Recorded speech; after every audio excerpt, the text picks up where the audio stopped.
If you ever find yourself on a hill overlooking the town of Paarl in South Africa, you'll see something that looks like it's straight out of a sci-fi movie. It's this incredible, soaring collection of columns and domes, all made of concrete and granite. This is the Afrikaans Language Monument. And trust me, it's way more than just a building. It's a story that's been set in stone, and we're about to unpack. And that's really the big question, isn't it?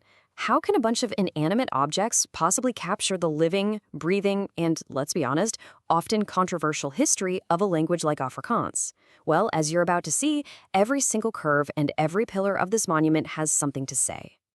Okay, so let's start with the design. The architect, a guy named Jan van Wyk, had this amazing vision.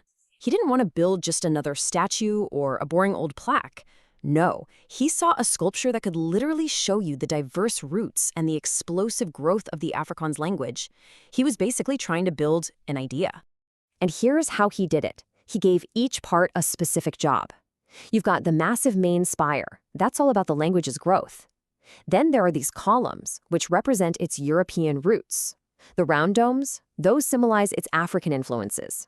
And there's even a bridge, which we'll get to, that represents a key contribution from Asia. Let's kick things off with that giant spire. So that main spire is a real statement piece. It shoots 57 meters right into the sky, and it was actually inspired by the writer C.J. Langenhoven, who described Afrikaans as a rapidly ascending arc. But here's the cool part. If you look at the very top, it's open. That was totally on purpose. It's meant to show that the language isn't some finished museum piece. It's still growing, still changing right now.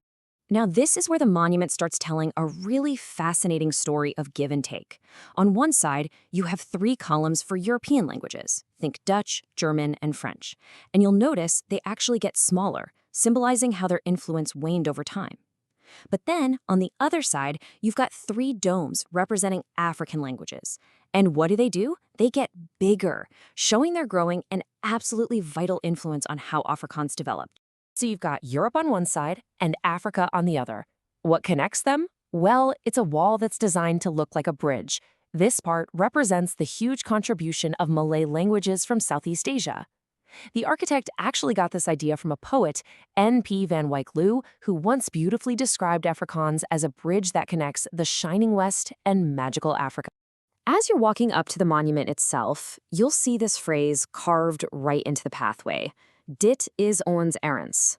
It translates to, we are earnest about this. And it's such a powerful statement of just how dedicated those early founders were. You know, this wasn't just some hobby for them. It was a serious, heartfelt declaration. So, that's the what. But what about the why? Why build such a massive, symbolic structure in the first place? Well, to understand that, we've got to rewind the clock a bit.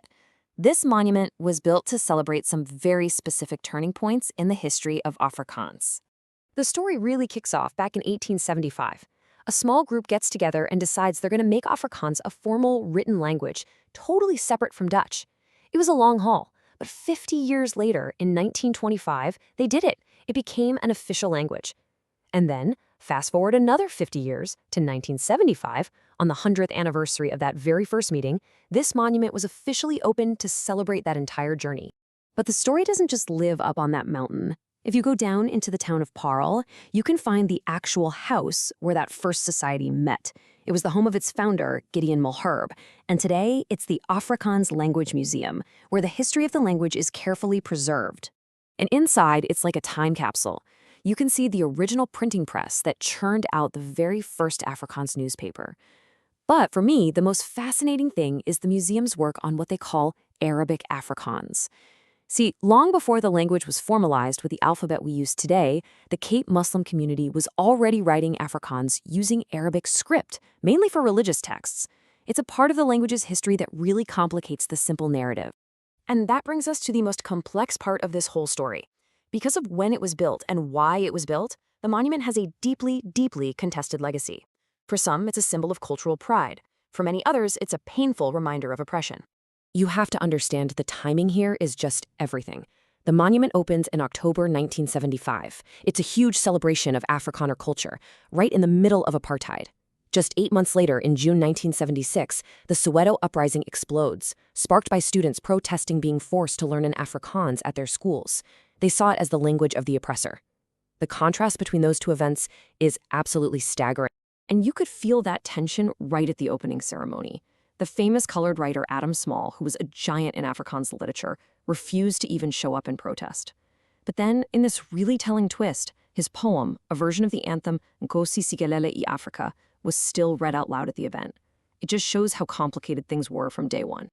So, in a post-apartheid South Africa, what do you do with a symbol like this? Well, the people who run the monument today have been trying to redefine its role to see if it can actually become a bridge, not just in its concrete design, but in reality. And here's a fact that changes the entire conversation.